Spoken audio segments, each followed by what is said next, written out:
അതെ, daily machine wash ചെയ്യുന്നവരാണോ നിങ്ങൾ എങ്കിൽ ഈ വീഡിയോ നിങ്ങൾക്ക് ഉപകാരപ്പെടും. ഇതാണ് ഡീസ്കെയിലിംഗ് പൗഡർ. നമ്മൾ LG ആണ് മേടിച്ചിരിക്കുന്നത്. ഇത് എല്ലാ കമ്പനീസിനും അവൈലബിൾ ആണ്. ഇത് മെയിനായിട്ട് എന്തിനാണ് യൂസ് ചെയ്യണമെന്ന് വെച്ചാൽ നമ്മുടെ മെഷീൻ്റെ ഡ്രം ക്ലീൻ ചെയ്യാൻ വേണ്ടിയിട്ടാണ്. ഇത് 3 മാസം കൂടുമ്പോഴെങ്കിലും നമ്മളൊന്ന് ക്ലീൻ ചെയ്ത് കൊടുക്കണം, അല്ലെങ്കിൽ പെട്ടെന്ന് തന്നെ നമ്മുടെ ഡ്രം കേട് വരാനുള്ള സാധ്യതയുണ്ട്. ഇത് ഫ്ലിപ്കാർട്ടിൽ നിന്നാണ് ഓർഡർ ചെയ്തിട്ടുള്ളത്. 2 പാക്കറ്റാണ് കിട്ടിയത്. 100 ഗ്രാം വെച്ചിട്ടുള്ള പാക്കറ്റുകളാണ്. 239 രൂപയാണ് നമ്മളിത് ഓർഡർ ചെയ്തപ്പോൾ വന്നിട്ടുള്ളത് കേട്ടോ. ഇത് മെയിനായിട്ട് നമ്മുടെ മെഷീൻ്റെ ഹീറ്റിംഗ് എഫിഷ്യൻസി ഒക്കെ കൂട്ടി പവർ യൂസേജ് ഒക്കെ നന്നായിട്ട് കുറയ്ക്കും. അപ്പോൾ ഇതെങ്ങനെ യൂസ് ചെയ്യണമെന്ന് നോക്കാം. നമ്മൾ ഡിറ്റർജൻറ്റ് ട്രേയിലേക്കാണ് നേരെ ആഡ് ചെയ്ത് കൊടുക്കേണ്ടത്. ഒരു പാക്കറ്റ് ഫുള്ളായിട്ടാണ് നമ്മൾ ആഡ് ചെയ്യേണ്ടത്. ശേഷം ഇതിൽ നമ്മുടെ മെഷീനിൽ ടബ് ക്ലീൻ എന്ന് പറയുന്ന ഒരു ഓപ്ഷൻ ഉണ്ടായിരിക്കും.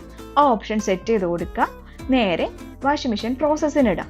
ഏകദേശം ഒരു 2 മുതൽ 2.5 മണിക്കൂർ വരെയാണ് ഈ ഒരു പ്രോസസ്സിൻ്റെ ദൈർഘ്യം വരുന്നത്. അതിനുശേഷം നമ്മുടെ ടബൊക്കെ നന്നായിട്ട് ക്ലീൻ ചെയ്തിട്ടുണ്ടായിരിക്കും. ഒരു 3